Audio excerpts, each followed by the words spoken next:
First ನಾವು ಶುದ್ಧವಾಗಿರ್ಬೋದು. ನಾವು ಶುದ್ಧವಾಗಿದ್ದ ಒಬ್ಬರು ನೋಡ್ತಿದ್ವಿ. ಈಗ ಯಾವ ಕಾರ್ಮಿಕರು ನೆಲ್ಲೋಗಿಲ್ಲ. ಯಾಕಂದರೆ ಕಾರ್ಮಿಕರು ದಾವಣಗೆರೆಯಲ್ಲಿ 40 ಆಫೀಸ್ ಅದಾವೆ. 40 ಆಫೀಸಿಗೆ ಬಂದು ನಮ್ಮ ಆಫೀಸ್ ಬರ್ತಾರೆ. 40 ಆಫೀಸ್ ಬಂದು ನಮ್ಮ ಆಫೀಸ್ ಬರ್ತಾರೆ. ಅವ್ರು ಹಂಗಂದ್ರು ಹಿಂಗಂದ್ರು ಅಂತ ಹೇಳ್ತಾರೆ. ನಾವು ದಾವಣಗೆರೆ ಬಿಟ್ಟು ಒಕ್ಕಟ್ಟಿದ್ದೇವೆ. ಯಾಕಂದ್ರೆ ಕಾರ್ಮಿಕರ ಹೆಂಗಲ್ಲ, ಕಾರ್ಮಿಕರು ಇನ್ನೊಂದು ಅಂದರೆ ಕಾರ್ಮಿಕ ಡೈಜೆಸ್ಟ್ ಅಂತ ಹೇಳ್ತಿಲ್ಲ. ಹೌದಾ?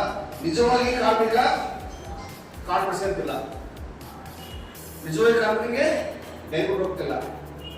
ನಿಜವಾದ ಕಾರ್ಮಿಕ ನೇರವಾಗಿ ಆಫೀಸ್ಗೆ ಹೋಗ್ತಾನೆ. ಆಫೀಸ್ಗೆ ಹೋಗಿ ಕ್ಲೇಮ್ ಕೊಡ್ತಾನೆ. ಕ್ಲೇಮ್ ಕೊಟ್ಟು ಲಾಸ್ಟ್ಗೆ ಅದಕ್ಕೆ ಬೇಡಿಕೆ ಇರ್ತಾರೆ, ರಿಸರ್ವ್ ಮಾಡ್ಕೊಂಡು ಅಂತೇಳಿ. ಇದನ್ನು ನಾವು ನೋಡಿದ್ದೀವಿ.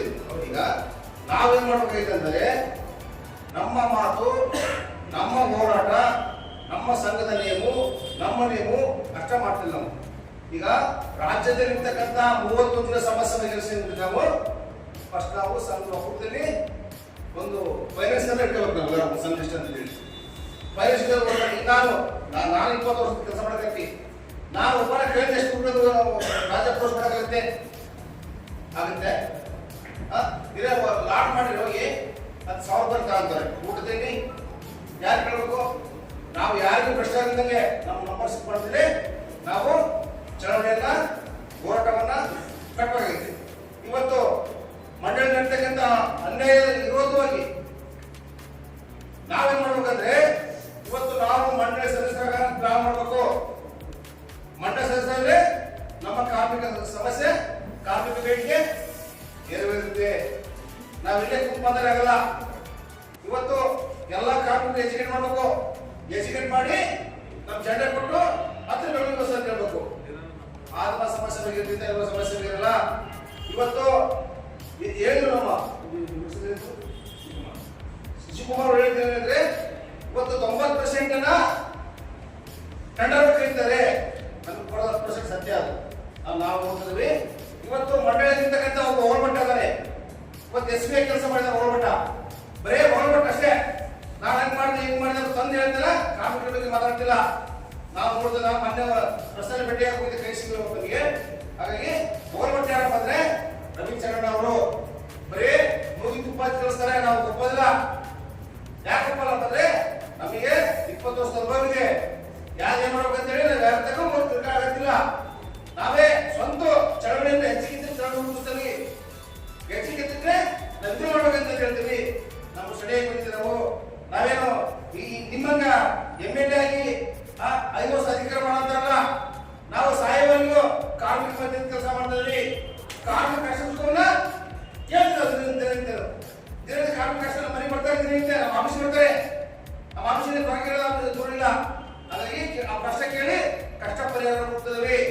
ಕಷ್ಟ ಪರಿಹಾರ ಕೊಡ್ಬೇಕಾದ್ರೆ ಇವತ್ತು ನೀವು ಟೆಂಡರ್ ಬೇಕಾದ್ರು ಚಿಟ್ಟೆ ಬದಲಿ ಸಂಘದ ಕಾರ್ಮಿಕರನ್ನ ನಿನ್ನ ನಮಸ್ತೆ ಕೊಡ್ಬೇಕು. ನಾವು ಲೇಬರ್ ಕೊಡ್ತಾರೆ ಅಂದ್ರೆ ಲೇಬರ್ ಇನ್ಸ್ಪೆಕ್ಟರ್ಗಳು ನಾವು ಒಬ್ಬ ಲೇಬರ್ ಇನ್ಸ್ಪೆಕ್ಟರ್ ಹೇಳಕ್ಕಾಗಲ್ಲ, ನಿಷ್ಠೆ ಮಾತಾಡಕ್ಕಾಗಲ್ಲ. ಯಾಕಾಗಲ್ಲ? ನನ್ನ ಕೆಲಸ ಆಗಲ್ಲ, ನಮ್ಮ ಕ್ಲೈಮು ಹೋಗಲ್ಲ. ನಾವು ಜನಹಿತ ಹೋಗಿ ಬಾಯಿಸಿಗೆ ಮಾತಾಡ್ತಾರೆ ಹೋಗಿ. ಹೌದಾ? ಅಂದ್ರೆ ನಾವು ಪೆಂಡಿಂಗ್ ಇಡ್ತಾರೆ. ಇಲ್ಲಿ ಬೇಡ ಮಾಡಿ ಹೋಗಲ್ಲ. ಕಾರ್ಮಿಕ ನಿಲ್ಲಿಸ್ತೀವಿ. ಇವತ್ತು ನಾವು ಮಂಡಳಿಗೆ ಎಕ್ಸ್ಟ್ರಾ ಕಮ್ಮಿ ನಮಗೆ. ಹೌದಾ? ಸರಿ ಇಲ್ಲ ಮಂಡಳಿ. ಇವತ್ತು ಶಸ್ತ್ರವನ್ನ ಕಟ್ಟಕ್ಕಿರ್ತಕ್ಕಂಥ ಹಣವನ್ನ ನೀವು ನಮ್ಮ ಕಾರ್ಮಿಕರ ಪರವಾಗಿ ಕೆಲಸ ಮಾಡ್ತಾ ಇದ್ದಾರೋ ₹1 ಸಂಭಾವನೆ ತಗೋತಿರಲ್ಲ. ಸಂಭಾವನೆ ತಗೊಂತ ಹಣವನ್ನ ನಮ್ಮ ಕಾರ್ಮಿಕ ಶ್ರಮೆಯಿಂದ ನಾವು ತಗೋತೇವೆ. ಸಂಭಾವನೆ ನಾವು ನಿಮ್ಗೆ ಇದು ಮಾಡ್ಬೇಕು, ನಿಮ್ಗೆ ಇದು ಕೊಡ್ಬೇಕು ಅಂತ ಹೇಳಿ ಬಾಯಿ ವರ್ಷಾಗುತ್ತೆ. ಹಾಗೆ ಈಗ ಒಂದು ಸಂಘದ ರಾಜ್ಯ ಮಟ್ಟದ ಒಕ್ಕೂಟ ಇದ್ರೆ ನಮ್ಮ ಸಮಸ್ಯೆವನ್ನ ಬಗೆಹರಿಸಬಹುದು. ಇಲ್ಲಿ ಬಗೆಹರಿಸಬಹುದು. ಬೇರೆ ಜಿಲ್ಲೆ ಬಗೆಹರಿಸೋದ್ರೆ ನಮ್ಮ ರಾಜ್ಯಾಧ್ಯಕ್ಷರು ಮಾಡಿ ಅದು ಸಮಿತಿ ಮಾಡಿ ಅವ್ರನ್ನ ರಾಜ್ಯ ಪ್ರವೇಶ ಮಾಡಕ್ಕೆ ಹೇಳ್ಬೇಕು. ರಾಜ್ಯ ಪ್ರವೇಶ ಮಾಡಕ್ಕೆ ಹೇಳ್ಬಿಟ್ಟು ಮಾತ್ರ ಎಲ್ಲ ರಾಜ್ಯದಲ್ಲಿ ಹೇಳ್ತಾರೆ. ಈಗ ನಮ್ಮ ಲೋಕೇಶ್ ಹೇಳಿದಂಗೆ ತಿಂಗಳು ಬಸತಿ ಮನೆಗೆ ಹೋಗ್ಬೇಕು. ಅರ್ಧ ಗಂಟೆ ಏನ್ ಕೆಲಸ ಇದೆ? ನಾವೇನ್ ಮಾಡಕತ್ತೀವಿ? ಮೀಟಿಂಗ್ ಅಲ್ಲಿ ಯಾರು ಕೆಲಸ ಆಗಲ್ಲ. ಕೆಲಸವನ್ನ ಮಾಡಬೇಕು ಅಂತ ಹೇಳಿ ಹೇಳ್ತಿದ್ವಿ. ಇವತ್ತು ನಾವೆಲ್ಲರೂ ಮುಂದೆ ಮಾತಾಡ್ಬೇಕು. ನಾನು ಹೋಗಿ ಇಷ್ಟು ಮಾತಾಡ್ತಾರೆ. ಸರ್ ಸರಿ ಸರ್ ಅಂತ ಹೇಳ್ತಾರೆ. ನಾವು ನೋಡಿದ ಕಡೆ